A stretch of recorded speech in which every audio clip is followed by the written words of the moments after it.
The final moments of a flight that should have landed safely. It was a sweltering afternoon in Karachi on May 22, 2020.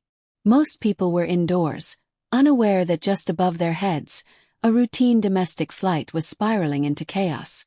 Flight PK-8303, an Airbus A320, had taken off from Lahore around 1:05 p.m., heading for Karachi, a short 1-hour 45-minute journey. On board were 91 passengers and 8 crew members, including Captain Sajjad Gul, a seasoned pilot with 18,000 flying hours, and First Officer Usman Azam, both of whom were fasting for Ramadan. A routine flight until it wasn't. After cruising at 34,000 feet, the aircraft began its descent toward Karachi.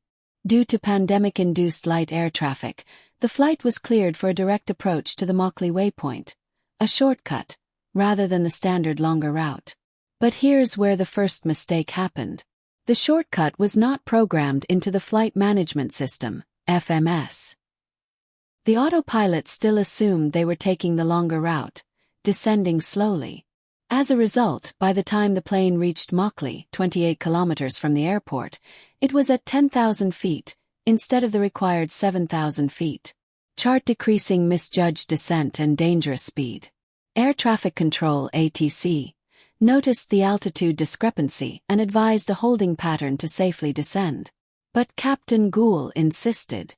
"We'll manage. No need to orbit." This overconfidence would prove fatal.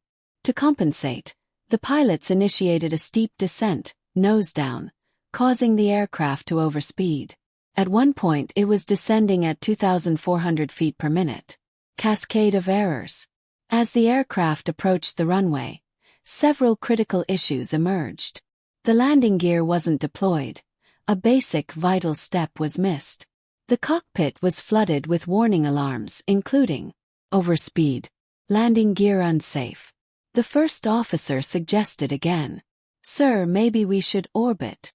But the captain refused, determined to prove he could land. Despite multiple warning signs, the aircraft touched down without landing gear, scraping its engines along the runway, damaging them severely and causing oil leaks. Airplane departure second takeoff. A fatal choice. After a rough 16-second ground contact, instead of stopping, the captain initiated a go-around. This, according to aviation experts, was a grave miscalculation. It would have been safer to stay on the runway and deal with the fire on the ground, they said. Emergency services were right there. Now airborne again, the plane had only one functional engine, which too began failing within minutes. The final descent. As both engines failed, PK-8303 became a glider, descending with no power. This time the landing gear was deployed, but drag slowed the aircraft even further. Realizing they wouldn't make it to the runway, the captain made a mayday call. "Mayday, mayday, mayday." Pakistan 8303. Seconds later, the plane crashed into the densely populated model colony, just 1,340 meters short of the runway. The aftermath. Out of 99 people on board, 97 perished. Remarkably, 2 passengers survived. On the ground, 1 civilian lost their life.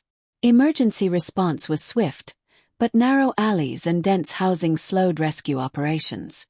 Investigation findings. The final report was damning. Pilot error. Overconfident decision-making. Ignored multiple ATC warnings. Did not lower the landing gear. Sea failure. Did not inform pilots of gear status. Could have insisted more strongly on a go-around. Human factors. Both pilots were fasting, leading to possible fatigue and impaired judgment. Shocking revelations. It was later revealed that 40% of PIA pilots held dubious or fake licenses, sparking global outrage and investigations. Lessons not to be forgotten.